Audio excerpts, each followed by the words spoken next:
Welcome to The Explainer. Today, we're looking at what is arguably the ultimate pivot point in modern history. Very rarely can we point to a single morning that literally redraws the geopolitical map, rewrites laws, and completely alters the cultural consciousness of the entire globe. But the September 11th attacks were exactly that. They were a sudden, violent rupture that firmly closed the door on the 20th century, thrusting us into the incredibly complex reality we navigate today. But to truly grasp the sheer magnitude of 9/11, we've got to look way beyond the tragic day itself. We need to explore the gathering storm that preceded it, the catastrophic execution of the plot, and those profound, decades-long ripple effects that followed. Okay, let's dive into this and map out our explainer today. We're going to start with the background and planning, then walk through a timeline of the attacks, and look at the devastating human toll.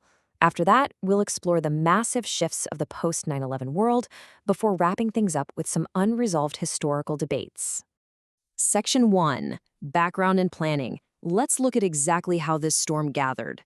Throughout the late 90s, al-Qaeda and Osama bin Laden had officially declared war on the U.S., specifically citing the American military presence in Saudi Arabia and its support for Israel. And despite early strikes on U.S. embassies and the USS Cole, and even with various fragmented intelligence warnings floating around, this massive plot still slipped through. So the crucial point is just how terrifyingly inexpensive this massive shift in world history actually was. The entire operation, conceived by Khalid Sheikh Mohammed and executed by 19 hijackers, cost an estimated $400,000 to $500,000. Think about that. Most of these hijackers entered the U.S. entirely legally on visas, with several just quietly attending flight schools down in Florida and Arizona as the whole plan took shape. Section 2. Timeline of the attacks. Let's walk through how the unthinkable actually unfolded that morning. Let's move to and see how this builds, because the timeline of that morning is just incredibly condensed. Over the course of basically 2 hours, the entire world changed. We go from the first departure out of Boston Logan to the unprecedented shock of the North Tower impact at 8:46 a.m. Then, just 17 minutes later, the second impact happens on live global television, confirming, without a doubt, that America is under attack.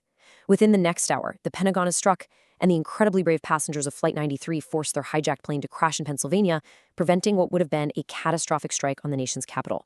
But of course, the physical destruction didn't end with the impacts themselves. At 9:59 a.m., the South Tower collapsed. And less than 30 minutes after that, at 10:28 a.m., the North Tower fell as well. Later that afternoon, 7 World Trade Center would also come down. The science behind this is absolutely devastating. The intense heat from the burning jet fuel critically weakened the massive steel support structures inside the buildings, and that failure triggered a progressive collapse, bringing thousands of tons of concrete and steel crashing right down onto the streets of Lower Manhattan. Now, the physical destruction was monumental, but it's the human cost that truly defines this tragedy. Section 3. The human toll. Now, what's really striking to see visualized here is the staggering scope of the loss, which spanned 3 distinct locations. A total of 2,977 innocent people were killed that day, and that's not even including the 19 hijackers. The vast majority, 2,606 people, perished at the World Trade Center and the surrounding area, while 125 were killed inside the Pentagon and 246 died aboard the 4 hijacked aircraft. And we really need to emphasize that this wasn't just an American tragedy, it was a truly global one. The victims of the 9/11 attacks represented 93 different nationalities. On top of that, the death toll didn't just freeze in 2001. Thousands of brave first responders and survivors who navigated that wreckage ended up suffering from severe long-term health consequences because of the toxic dust exposure. Tragically, the death toll from 9/11-related illnesses has just continued to rise steadily in the decades since the attacks. Section 4. The post-9/11 world. The immediate shock of these events triggered a completely unprecedented global reaction. Within hours of the attacks, U.S. airspace was completely shut down, and NATO invoked Article 5 for the very first time in its history. This immediately set the stage for military action. The U.S. issued a clear, non-negotiable ultimatum to the Taliban regime in Afghanistan: surrender Osama bin Laden. When they refused, Operation Enduring Freedom launched in October of 2001. Now, while the Taliban was toppled pretty quickly, bin Laden managed to escape into the mountains. And that marked the start of a massive military entanglement that would keep U.S. and allied forces in Afghanistan for 20 years, officially ending only with the U.S. withdrawal in August of 2021.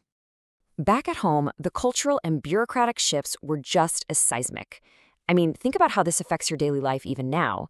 In October 2001, the government passed the USA Patriot Act, which dramatically expanded government surveillance powers, allowing for things like roving wiretaps and reduced judicial oversight.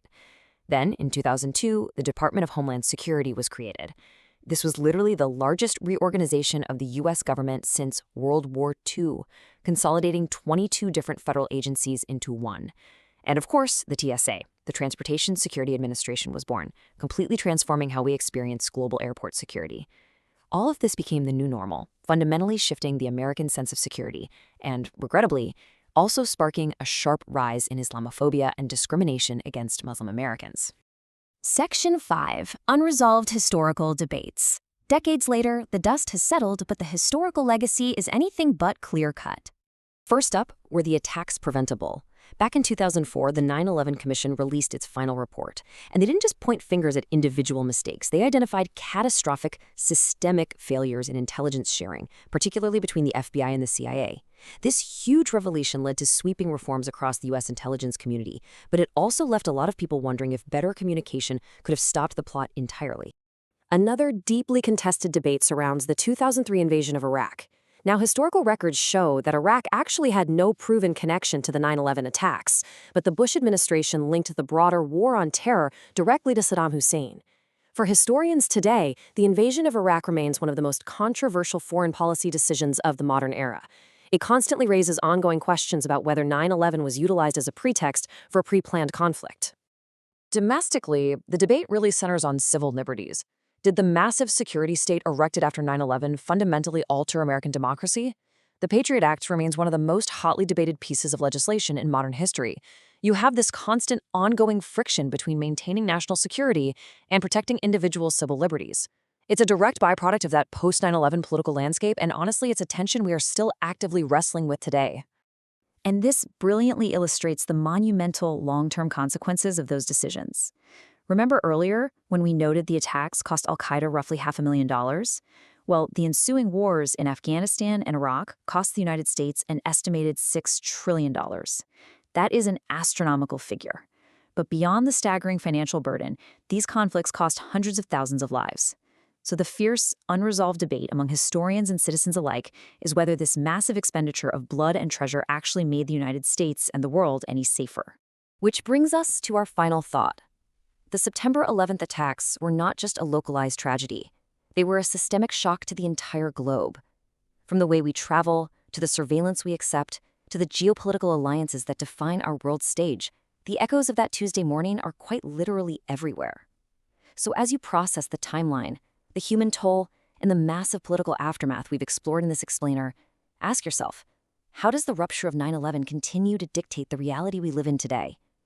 Thank you so much for joining us, and as always, keep asking the big questions.